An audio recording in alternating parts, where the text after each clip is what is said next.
I said, guess who's back? Man, guess who's back? I said, guess who's... What's going on, boxing fans? Welcome to Backchat TV. So, I'm guessing a lot of people are saying, I haven't heard of this fight. Adrian Broner versus Nicholas Walter. Anyone who's clicked on this video is probably thinking, I haven't heard of this. Well, basically, it's kind of like a fantasy fight, but it's a little bit more than that. I think it's a fight that would resurrect both of these fighters' careers. Adrian Broner, I've been probably one of the biggest detractors from Adrian Broner. So much talent in the beginning, you know, from before, I haven't seen him have a good fight since maybe 2013. But before then, you know, featherweight champion. He had, because of his trash talking ability, he had the opportunity to be a huge star. And he just completely fell short of his potential, basically, through laziness, different vices, you know, not listening, just being a nightmare, really. And even the public actually gave him a lot of chances when he came up against many different fighters and refused to really fight. I mean, I think he had such a fan base that people wouldn't even have minded if he lost in a valiant effort. But in most fights, he just wouldn't fight. He would be dancing around, trying to be Floyd Mayweather, not throwing punches, and then sometimes even worse than that, claiming that he won when he didn't throw any punches, like against Manny Pacquiao, and you know, poor performances against all sorts, all the fighters that he fought recently. They were all kind of bad performances. So as we know, he disappeared for a little while. Cleaned up his act. Well, we think he's cleaned up his act. Before cleaning up his act, he went through almost everything that you can go through, from jail to bankruptcy. And now, apparently, he's come back. But just as he's come back, he's had an issue with his new promoter, BLK Prime. He was talking about having this multi 8-figure deal.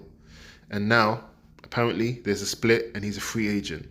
Now, it seems like he's done something, again, caused another problem, and that's why they've split, because I doubt very much he would give up the opportunity.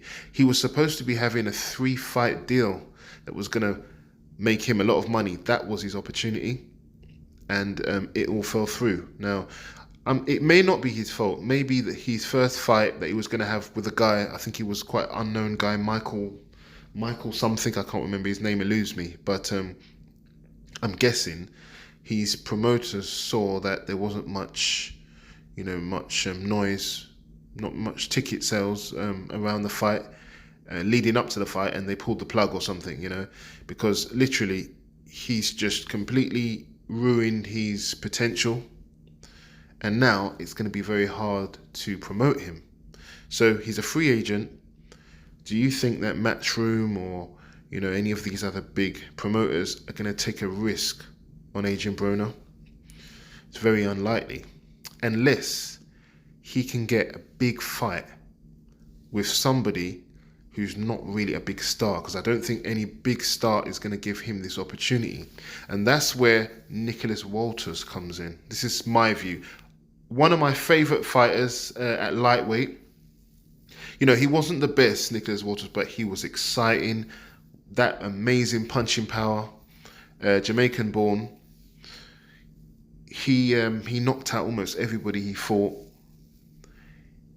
He had an amazing win over Nonito Donaire, who's another one of my favorite fighters, and he absolutely axed him, as he was called, the Axeman. And then he came up against Lomachenko, bit too early for him, got completely outclassed, embarrassed, and disappeared for I don't know how many years. But now apparently he's back. He's back fighting. I'm actually happy to see him back, because I liked him before, and I thought he was exciting, and I'm happy to see Nicholas Walters back. And this time he's moving up from lightweight to 140 pounds welterweight. And guess what? Adrian Broner, after he apparently has his next fight, maybe not at 140, he's going to 140. So Adrian Broner at 140 pounds has said that he's looking to fight Regis Prograis, which he's not going to get that opportunity yet. And if he does, I think he'll get violently hurt and stopped unless he has a tune-up fight. And I think the perfect tune-up fight for two fighters coming up, about to fight at 140 pounds, would be Nicholas Walters versus Adrian Broner. I think it's perfect timing. Both have had a long hiatus off from boxing. Both coming back, both former champions. You could actually, I think personally, Nicholas Walters would be one of the only people that you could argue that this could be like a pay-per-view fight. Not quite, but it's exciting because I would watch this. They're both exciting fighters, and like I said, Nicholas Walters is coming up to 140 pounds for the first time. That power that he has is only going to get more impressive, I think. And then Adrian Broner coming down to 140 pounds. We always know Adrian Broner's got the talent, but never seems to, actually implement that talent. And I just think that their paths would cross. And I think it would be a great fight. Because if you think about it, who else who would be quite a good name, former champion, is going to fight Adrian Broner? It's not really worth anything. Beating Adrian Broner is not going to be a big deal. People are going to expect that of somebody. Nobody wants to take a risk on him. But if he could find the right opponent that would make fighters want to watch, then he could really get interest. And if he was to get a win over Nicholas Walters, let's say, he could, with his trash talking ability, call out Regis Prograis or one of these other top fighters at 140 pounds, and he could get right back in the mix. And like I said, it's an exciting fight, man. It hasn't been made and it hasn't been talked about, so I'm the first person talking about it. But literally, I would like to see this fight, because I was literally thinking, who would I like to see Adrian Broner come back against? Because, as you know, I'm one of the detractors from him. I thought he had all this potential and didn't realise it. So I don't really want to see him in the ring against anyone unless he's really got his act together. And I think most people feel this way. So this would be a really good, fun favourite fight. I don't think Adrian Broner could run away from Nicholas Walters. And I think Nicholas Walters would be forced to improve his boxing skills, because Broner does have good boxing skills. And I'd just like to see how this fight would happen, especially where I feel like if Broner tried to dance around, if he got clipped with anything, I think he'd feel it. And I think Nicholas Walters would kind of force him to fight and then probably bring the best out of Adrian Broner. And another thing that's good about this fight, I think it's not easy to pick a winner. Most people, I don't know what most people would think. It's quite 50-50, It's 50-50, man. And it's very rare that we get 50-50 fights like this. Nice fight, nice, exciting fight, action-packed fight for two fighters that have been off to come back to. So, at the moment, Nicholas Walters, I think he's got a fight.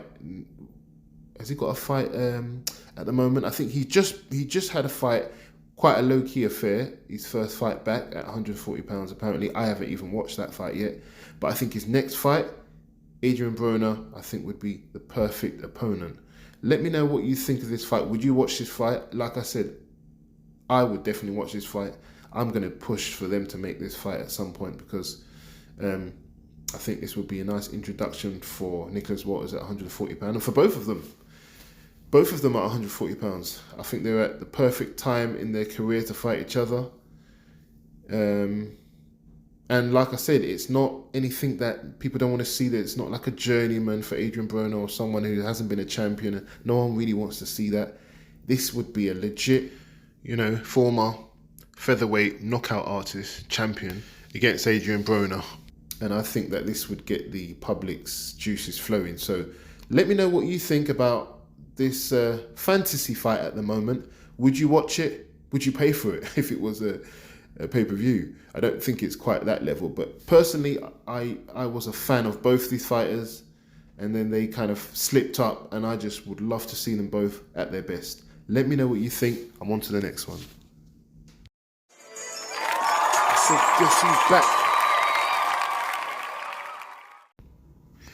If you enjoyed the video today, please don't forget to like, share, leave a comment, and of course, don't forget to subscribe to the channel. Thank you.